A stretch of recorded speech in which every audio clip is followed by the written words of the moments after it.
Hello all, my self वंदना और आज की वीडियो में हम सेक्शन 82 एंड 83 ऑफ आईपीसी को कवर करेंगे जो कि चैप्टर 4 जनरल एक्सेप्शन में दिया हुआ है। ये सेक्शन चिल्ड्रंस को क्रिमिनल लायबिलिटी से प्रोटेक्ट करते हैं, डिफेंस प्रोवाइड करते हैं।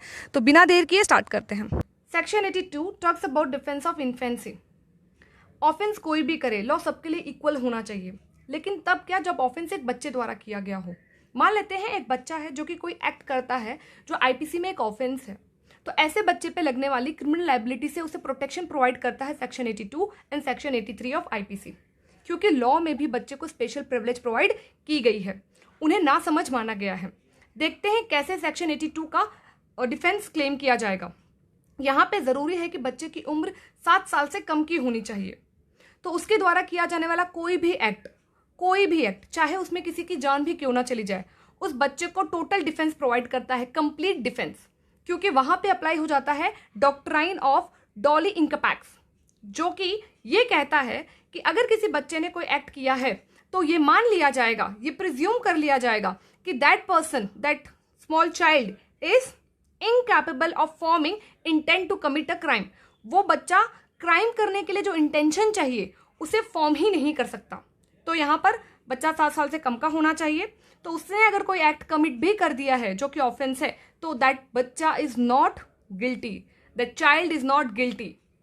ओके, क्योंकि मान लिया जाएगा कि कोई भी ऑफेंस करने के लिए जो मेंसरी चाहिए होती है, जो इंटेंशन चाहिए होता है, गिल्टी इंटेंशन चाहिए होता है, वो एक बच्चा फॉर्म कर ही नहीं सकता, क्योंकि उसे राइट और रॉन्ग के बीच का डिफरेंस ही नहीं पता होता है। उसे नहीं पता होता है कि वो जो एक्ट कर रहा है वो किस नेचर का है और उस एक्ट के क्या कॉन्सिक्वेंसेस हो सकते हैं। तो यहाँ पर उस बच्चे को 100% इम्यूनिटी मिल जाती है उसके क्रिमिनल लायबिलिटी से। सेक्शन 83 सेक्शन 82 की तरह कंप्लीट डिफेंस तो प्रोवाइड नहीं करता है, पर कुछ हद तक क्रिमिनल लायबिलिटी से डिफेंस जरूर प्रोवाइड करता है। यहाँ पर कोर्ट में इन्फेंसी प्रूव करनी पड़ती है कि बच्चे ने जो कोई भी ऑफेंस किया है that is because of immaturity of his understanding. यहाँ पर इंटेंशन बच्चे का ऐसा नहीं था एक्ट करने का, ये चीज़ प्रूव करना पड़ता है, तभी आपको सेक्शन 83 का डिफेंस मिलता है। कुछ कंडीशन सेटिस्फाई करनी होती है। पहली बात तो ये सेक्शन उन्हीं बच्चों पर अप्लाई होगा जिनकी एज ग्रुप 7 to 12 की हो। ओके, द नेक्स्ट इज उस बच्चे ने जो कुछ भी एक्ट किया है, ऑफेंस किया है, that is because he has no maturity to understanding. उसके अंदर समझ नहीं थी, उसने बचपने में ये एक्ट किया है, उसे राइट से रॉन्ग को डिफ्रेंशिएट करने नहीं समझ में आया, और उसने जो भी एक्ट किया उसका नेचर भी उसको नहीं पता था कि ये क्या मैं क्राइम करने जा रहा हूँ, और ना ही उसके कॉन्सिक्वेंसेस को, उसके परिणामों को वो समझ सकता था। तब जाकर उसको डॉली इंकपैक्स का क्या मिल जाएगा, बेनिफिट मिल जाएगा। मैंने आपको पहले भी बताया इसका मतलब क्या होता है कि जो भी इंटेंशन लगता है किसी क्राइम को करने के लिए, उसे समझना, उसको इंटेंशन को फॉर्म करने की जो क्षमता होती है वो बच्चों में नहीं होती है। इस चीज़ का बेनिफिट मिल जाता है अगर ये सारे कंडीशंस फुलफिल होते हैं। तो अभी देखिए, अगर बच्चे ने ये सारी चीज़ें, ये कंडीशंस फुलफिल नहीं की तो उसे सेक्शन 83 का बेनिफिट नहीं मिलता। एक एग्जाम्पल से समझाती हूँ मैं आपको। एक बच्चा है, किसी के घर जाता है और वहाँ पर पड़ी हुई ज्वेलरी घर ले आता है, और वहाँ पर उसके पेरेंट्स जब वो ज्वेलरी देखते हैं तो उसे वापस से रिटर्न कर देते हैं।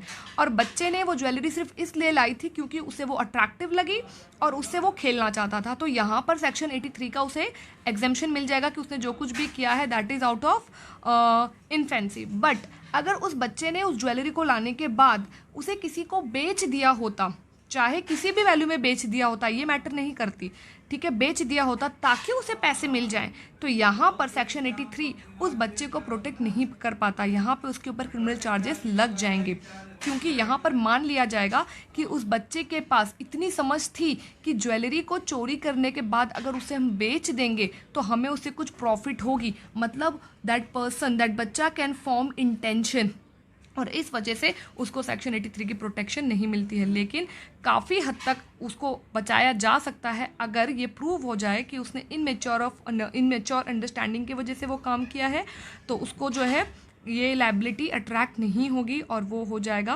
Protected from this liability. So this was section 83। So guys, आज के लिए इतना ही। आगे के सेक्शंस के लिए मिलते हैं हमारी नेक्स्ट वीडियो में। होप आपको दोनों ही सेक्शन समझ में आए होंगे। स्टिल अगर कोई भी डाउट है तो कमेंट बॉक्स में पूछें। अगर आपको ये वीडियो इन्फॉर्मेटिव लगी हो तो चैनल को सब्सक्राइब करें। Thank you so much, I really appreciate your time.